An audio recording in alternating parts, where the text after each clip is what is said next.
जय हिंद। चलिए स्टार्ट करते हैं अपना भारतीय संविधान। आज का टॉपिक है हमारा सूचियाँ। भारतीय संविधान की अनुसूचियाँ क्या हैं? भारतीय संविधान की अनुसूचियाँ टोटल बताया था 12 थी। कितनी है? 12। पहले अनुसूची में क्या कहा गया कि संघ और राज्य क्षेत्र के बारे में कहा गया। संघ का क्षेत्र और राज्य क्षेत्र में क्या अंतर है उसके बारे में बताया गया। संघ का कहाँ क्षेत्र तक रहेगा और राज्य क्षेत्र कहाँ तक रहेगा। उसके बाद करते हैं अधिकारियों की वेतन भत्ते और पेंशन की बात। सूची नंबर 2 तक है।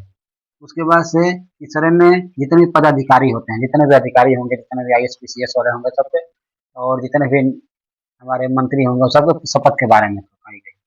उसके बाद से चौथी अनुसूची में आएगा राज्यसभा में सीटों का आवंटन। राज्यसभा में सीटों का कैसा आवंटन किया जाएगा, बांटा जाएगा, बंटवारा किया जाएगा, ये चौथी अनुसूची। पांचवी अनुसूची में हमारे जितने भी एसटी वाले होते हैं उनके क्षेत्र जहाँ जो अधिकतम रहते हैं वहाँ का क्षेत्र एक विशेष क्षेत्र कहा जाता है। उसमें वहाँ का प्रशासन और व्यवस्था कैसे चलेगी इसकी बात कही गई है। और रही बात 6 नंबर में, तो कुछ राज्यों को विशेष दर्जा दी गई है। जम्मू कश्मीर और लद्दाख के यूनियन टेरिटरी की बात नहीं, इसमें राज्यों की व्यवस्था दी गई। राज्य में कुछ विशेष व्यवस्था दी गई है, जैसे फॉर एग्जाम्पल असम, मेघालय, त्रिपुरा, मिजोरम, यहाँ का प्रशासन और व्यवस्था कैसे चलेगी इस बात में इसमें 6वीं अनुसूची में कही गई है। अब बात करते हैं 7वीं अनुसूची में, तो इसमें संघ संघ की बात की गई है। संघ सूची, राज्य सूची और समवर्ती सूची।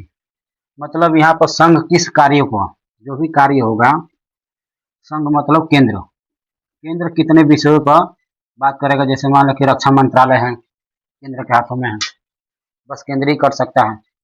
दूसरे देशों से कैसी मित्रता रखना है या व्यापार कैसे करना है, वो सब संघ के विषय में आएगा। इसको डिस्कशन करेंगे अगले क्लास में।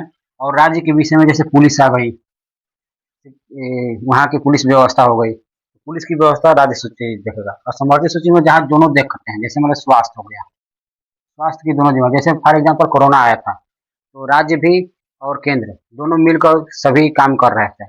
उसी प्रकार शिक्षा हो गई, शिक्षा पर भी बजट जो निकलता है वो दोनों करते हैं। तो इस सूचियों के बारे में हम डिस्कशन अगले क्लास में बढ़िया से करेंगे, कितने विषयों पर संघ काम करता है, कितने पर राज्य और कितने पर दोनों मिलकर करते हैं। और रही बात 8वीं अनुसूची पे, तो इसमें भाषा की व्याख्या की गई कि भाषा हमारी कितनी, 22। फिलहाल में कितनी भाषा, 22। जब संविधान हमारा बना था, मूल संविधान, उसमें बस 14 भाषा थी। कितनी भाषा थी? 14। उसके बाद से कई संशोधन होते गए, भाषा जोड़ती गई। और रही बात हमारा क्षेत्र जो भोजपुरी वाला इलाका है, भोजपुरी अगर इसमें ज़्यादा मिठास है, अगर भोजपुरी को अच्छे मायने से बोला जाए, उसको अच्छी व्यवस्था दी जाए, तो भोजपुरी भी हमारा भारतीय संविधान में जुड़ सकता है। तो ऐसे प्रयास रहेगा। देखते हैं भूमि सुधार। भूमि सुधार की गई है 9वीं अनुसूची में। पहले संविधान संशोधन में बदला गया। जब पहली बार संविधान संशोधन हुआ उसी समय 1951 की बात है, ये पहले संविधान संशोधन में बदल दिया गया, भूमि सुधार। उसके बाद से 10वीं अनुसूची में दल बदल जोड़ा गया। 92वें संविधान संशोधन में इसमें जोड़ा गया। 92वें संविधान संशोधन आया उस 1985 में, तब इसको जोड़ा गया था।